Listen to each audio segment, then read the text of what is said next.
nostri ospiti di stasera, a partire da Francesco Vianello di Prima il Veneto. Buonasera e benvenuto. Buonasera direttore, grazie del gentile invito, buonasera a tutti. Un tema di cui si sta discutendo in Consiglio regionale, vale a dire il riposizionamento di diversi consiglieri in vista delle prossime elezioni regionali. Vianello, io chiedo a lei, Prima il Veneto, siete comunque nella galassia autonomista, certo. E questa perdita apparente, perlomeno fino a questo punto, di appeal da parte della Lega, da cosa deriverebbe secondo lei?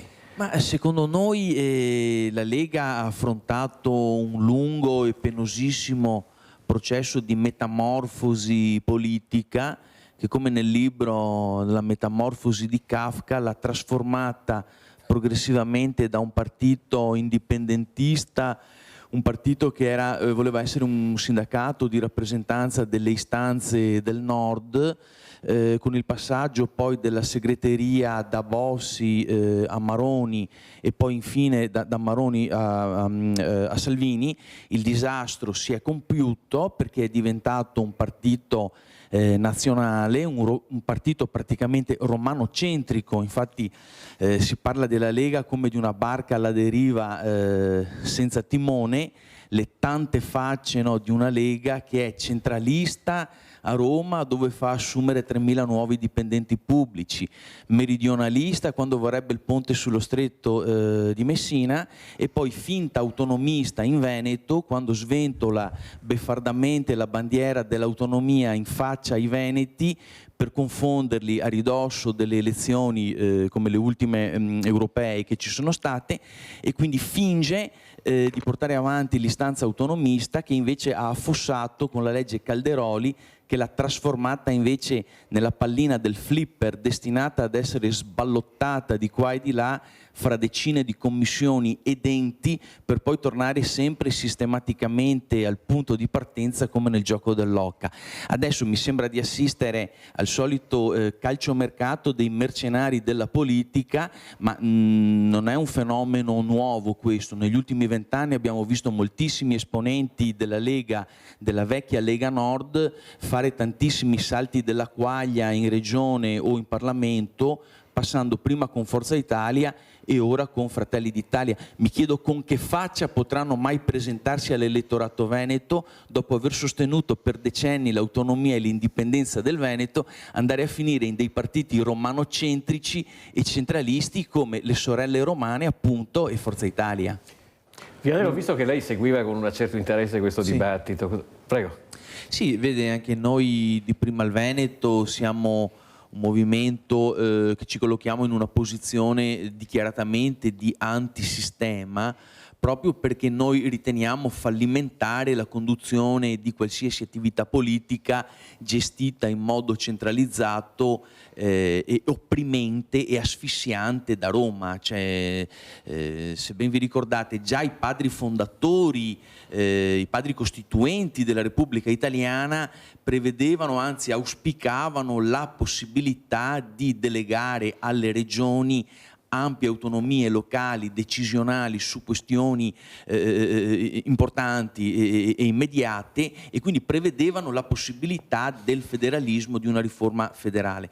Ora, noi non sappiamo perché ci siano 5 regioni che hanno da sempre lo statuto di regioni autonome e speciali, come la Sicilia, la Sardegna, il Trentino Alto Adige, la Val d'Aosta, il Friuli Venezia Giulia, e queste remino contro, quando invece il Veneto, dopo che la gente è andata in massa a votare per un referendum, vi ricorderete quel 22 ottobre del 2017, andò a votare il 57% degli aventi diritto al voto, un record assoluto quando si parla di referendum.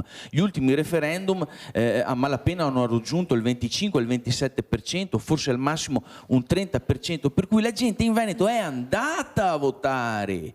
Per cui l'astensionismo si è verificato semmai in altre circostanze, ma quando si parla di difendere la propria cultura, la propria lingua, la propria identità e i propri valori, i veneti sono scesi non in piazza, sono andati nelle urne e il 98,2% dei veneti ha detto sì. Ora noi aspettiamo delle risposte, prima di tutto da Roma e dai partiti di governo. Sono i partiti di governo che si prenderanno la responsabilità morale e politica di fronte agli elettori veneti per il naufragio, il fallimento del processo autonomista in Veneto.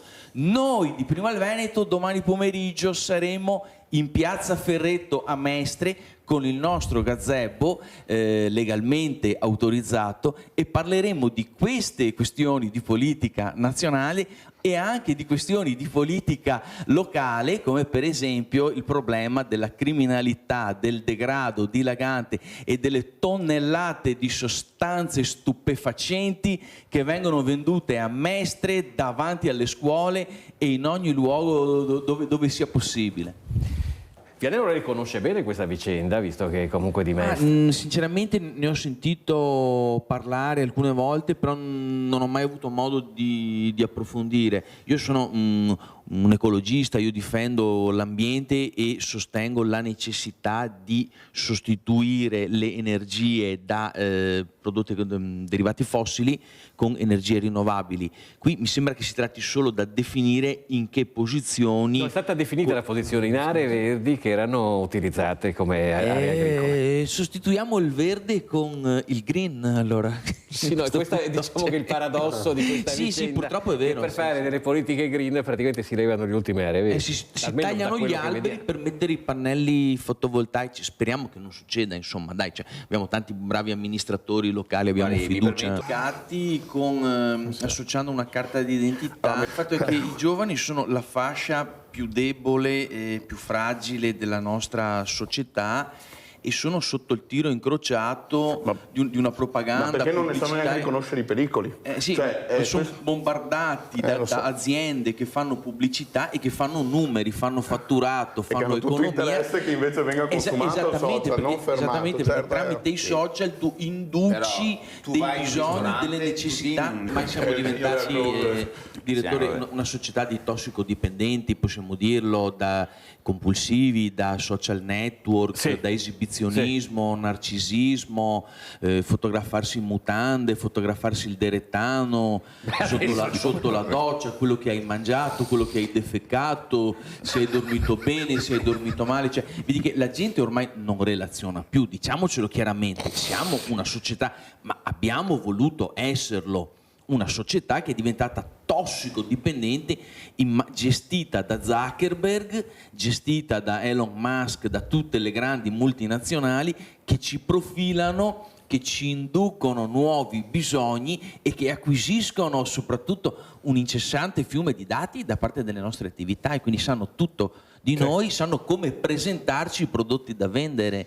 Intanto salutiamo tutti i nostri ospiti, a cominciare da Francesco Vianello di Prima il Veneto. Allora, domani pomeriggio, sabato 15 marzo, vi aspettiamo col gazebo di Prima il Veneto in piazza Ferretto a Mestre. Viva il Veneto e buonanotte a tutti! Grazie, fai una cosa da DJ proprio.